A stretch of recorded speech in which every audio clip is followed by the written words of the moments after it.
Buddy, you ever see those Indians that work in Dunkin' Donuts that people in the hood be making fun of? They be working in Dunkin' Donuts. They be working in, Popeyes and shit like that. And you be laughing at them. But they come to America to be franchise owners. They come to America to be business owners. They don't come to America looking for a job. They come to America to make a job. And they come to America to compete with black people. But black people got this misconception that we're going to go to school, we're going to get a good education, and we're going to get a good job. But when you got a good job, all you're doing is fulfilling somebody else's dream. Yup.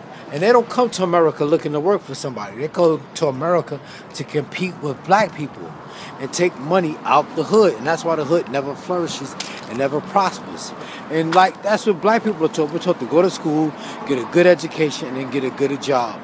But it would be better to go to school and get a trade, if you ask me, to get a trade. And then that way you can be independent and you start your own business.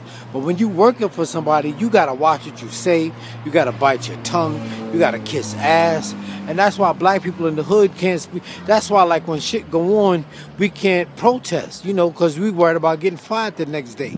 That's another reason basketball players and football players that work for the NBA have no political agenda.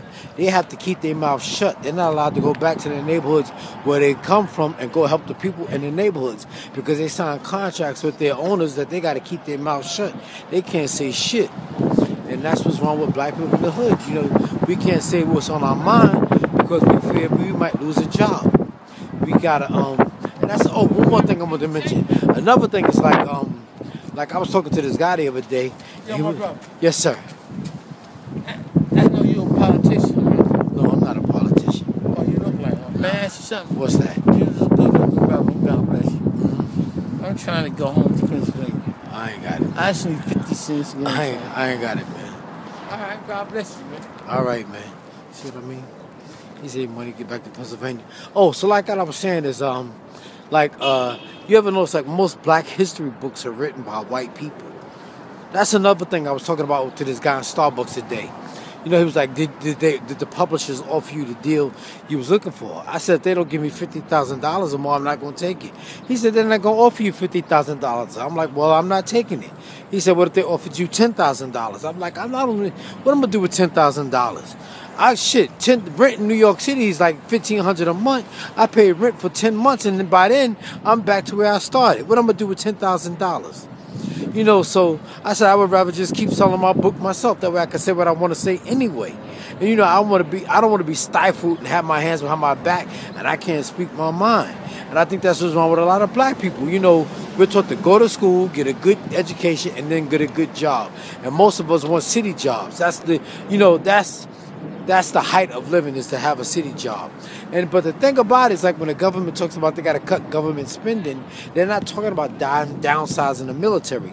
They're talking about cutting city, state, and federal jobs. And then one of the first to go are teachers. And then they start downsizing, and they start downsizing and closing fire departments and shit like that.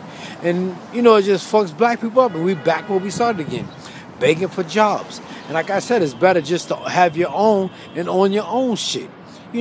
Become independent and self-sufficient and self-sustaining, and then you don't have to kiss ass and bite your tongue all the time.